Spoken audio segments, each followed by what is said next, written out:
आजमगढ़ जिले के कप्तानगंज थाना क्षेत्र के कादीपुर के राष्ट्रीय वित्त विहीन विद्यालय प्रबंधक संघ खेत में रास्ते के विवाद को लेकर कप्तानगंज थानाध्यक्ष को सौंपा ज्ञापन।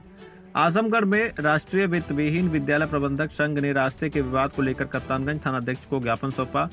बता दें कि महाराजी स्मारक शिक्षण सेवा संस्थान कादीपुर के चंद्र प्रकाश यादव ने रविवार को राष्ट्रीय वित्त विहीन विद्यालय प्रबंधक संघ के नेतृत्व कप्तानगंज थानाध्यक्ष को एक ज्ञापन दिया, जिसमें उन्होंने बताया कि विद्यालय की जमीन पर कुछ मनबड़वाद दबंग किस्म के लोगों द्वारा कब्जा किया जा रहा है।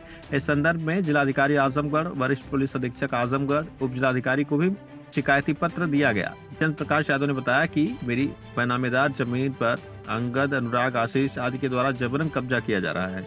मैं न्याय के लिए दर दर भटक रहा हूं, लेकिन मुझे न्याय नहीं मिल रहा है। आइए सुनाते हैं मीडिया से बातचीत करते हुए राष्ट्रीय वित्त विहीन विद्यालय प्रबंधक संघ के पदाधिकारियों ने क्या कुछ कहा। ब्यूरो रिपोर्ट, तेज न्यूज, आजमगढ़।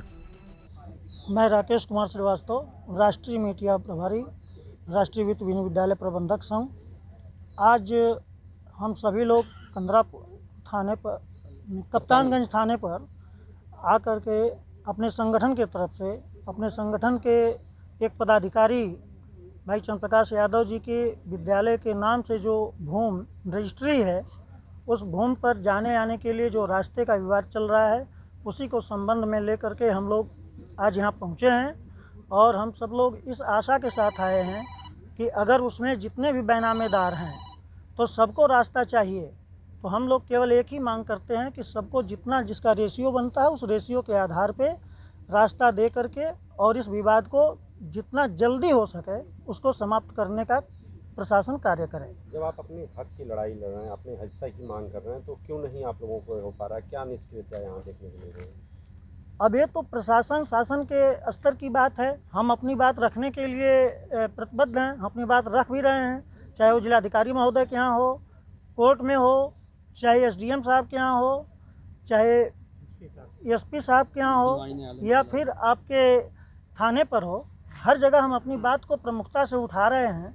अगर हमारी बात नहीं सुनी जा रही है तो इसमें तो शासन और प्रशासन को विचार करने की बात है कि आखिर क्यों, क्या कारण है कि ये लोग हम लोगों की बातों को नज़रअंदाज कर रहे हैं। थाने पे आए हैं, क्या मामला है पूरा? सर, मैं चंद्र प्रकाश यादव, प्रबंधक महाराजी स्मारक शिक्षण सेवा संस्थान कादीपुर हरकेश, कप्तानगंज, आजमगढ़। मैं राष्ट्रीय वित्त विहीन विद्यालय प्रबंधक संघ का राष्ट्रीय सचिव हूँ। मेरे विद्यालय की भूमि कादीपुर हरकेश गांव के गाटा नंबर 71 में स्थित है। उसी में 3 अन्य बेनामेदार हैं। सारजन यादव के 3 पुत्र हैं, अंगद, अनुराग, आशीष, रामबूटी यादव, शुभावती यादव ने बैनामा लिया है। उनके 2 पुत्र हैं, हरिशरण यादव और राकेश यादव। इन लोग ज़बरदस्ती मेरी भूमि कब्जा कर रहे हैं और उसी गाटे में समस्त बैनामेदारों को जाने के लिए मात्र 54 फुट रास्ता है।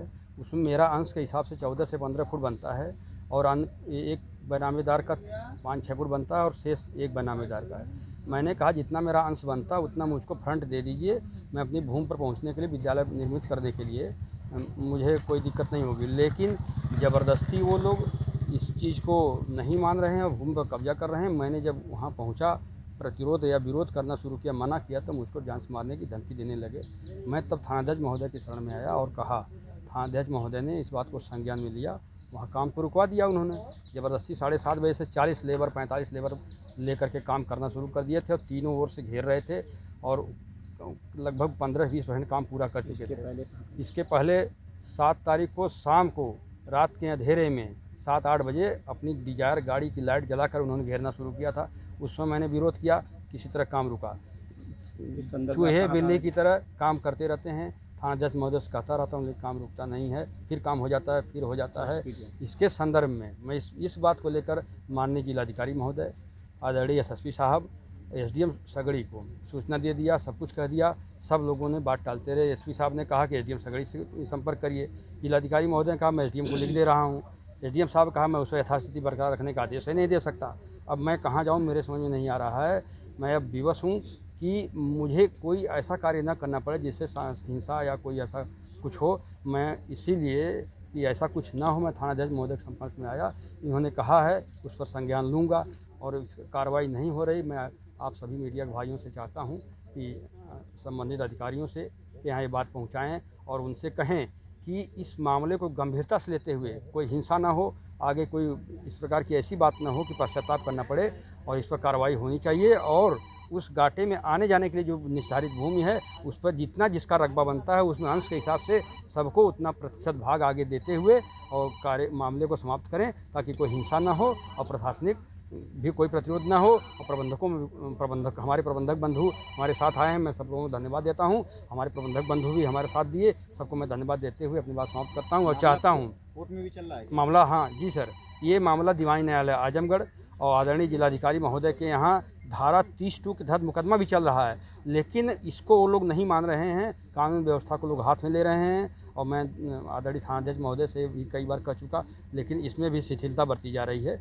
इसलिए मैं चाह रहा हूँ कि शिथिलता न बरती जाए, इसको सख्ती से लिया जाए, इसको संज्ञान में लिया जाए और इसको गंभीरता से लिया जाए। और इस मामले को समाप्त करने के लिए सभी लोगों को निर्धारित अंश के हिसाब से ज़मीन आगे दिया जाए, और अंश के हिसाब से जितना मेरा बनता उतना मुझको चाहिए, लेकिन मुझको दिया जाए ताकि मैं भी निर्माण करा सकूं और ये मामले को समाप्त किया जाए। क्या प्रभारी निरीक्षक जो है यहाँ के हैं, जी सर, उनकी मिलीभगत है क्या? अब जब अपेक्षित सहयोग नहीं मिल रहा है तो मैं कुछ कह नहीं सकता, लेकिन मुझे अपेक्षित सहयोग नहीं मिल रहा है। जब वो लोग काम बिल्ली और चूहे की तरह काम करते हैं, रात में कर लेते हैं, सुबह कर लेते हैं। आज 7:30 बजे से काम शुरू कराए, फिर निरीक्षक महोदय गए, रुकवाए भी, सब कुछ हुआ, लेकिन इसमें अपेक्षित सहयोग नहीं मिल रहा है। नहीं तो चाहते तो सबको ब्लॉक समझौता करा देते। जब तक मुकदमा समाप्त नहीं हो रहा है तब तक इस पर कोई निर्माण कार्य नहीं होना चाहिए। ऐसा हो जाता तब शांति बनी रहती, अन्यथा वो लोग निरंतर प्रयास करते रहेंगे, मानते नहीं हैं। अब मेरे जाने पर मुझे मारने की धमकी देते हैं, जान से मारने की भी, हाथ पैर तोड़ने की भी। मैं कहाँ जाऊँ, मेरे समझ में नहीं आ रहा है। मैं बस बुयस होकर यहाँ पर आया और डीएम साहब से मिला, एसएसपी साहब से मिला, एसडीएम सगड़ी से मिला, लेकिन कोई अपेक्षित और कोई समाप्त करने, विवाद को समाप्त करने जैसी कोई कार्रवाई अभी तक नहीं हो पाई।